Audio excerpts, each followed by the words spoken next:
You want to go back a step and explain what span of control actually is?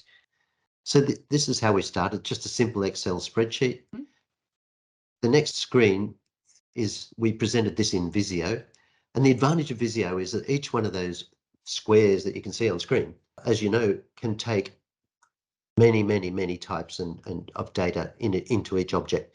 So we've done the gender of the person, the salary of the person, any number of those sorts of things.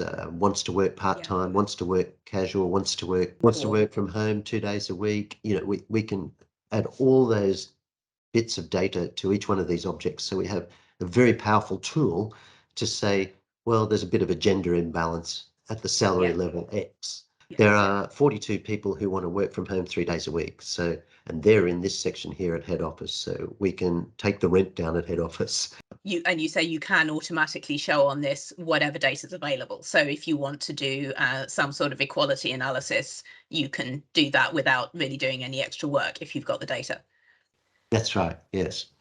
This is automated, isn't it? So creating this is not a manual process. This has automatically read the spreadsheet and created this diagram. Yep. Visio ingests it. We tell it what to do in each object.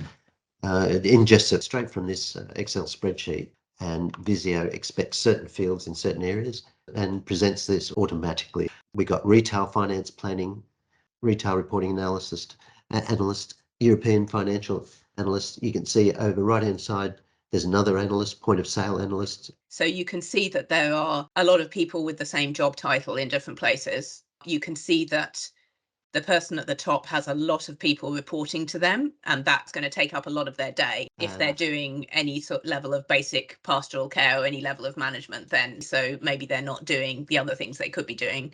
That's right. They're not strategizing. You can also see, most important here, you can also see that most people only have 2 to 3 people reporting to them. So why don't we move that person across there now and just link them up?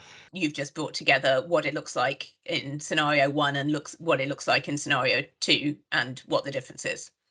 That's right.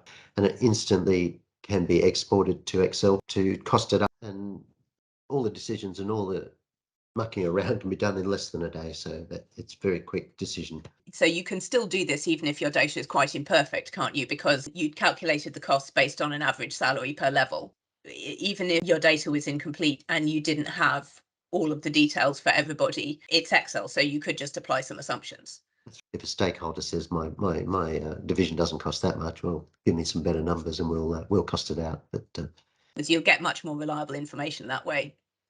Anyway, if you put something on screen that somebody thinks is wrong, then they have a reason to show you evidence that they might not otherwise have shared. The other thing that we found out of this was something that we call pick your teams. We found that some people were the go-to people, for example, in IT, that needed a lot more help than other people. So it was an interesting scenario there too, as we found some people in, servicing the industry. This particular location had a lot of stores, that we found that the go-to person was who needed help. So he was overworked, because we could say, well, this guy here, he's getting 40 or 50 calls a day, because when we go out to the stores, we ask them who do they call, and they always say X, and yet there's a whole team there. So we also saw bottlenecks disappear. That's getting empirical data about who's got too much to do and also who's good at their job.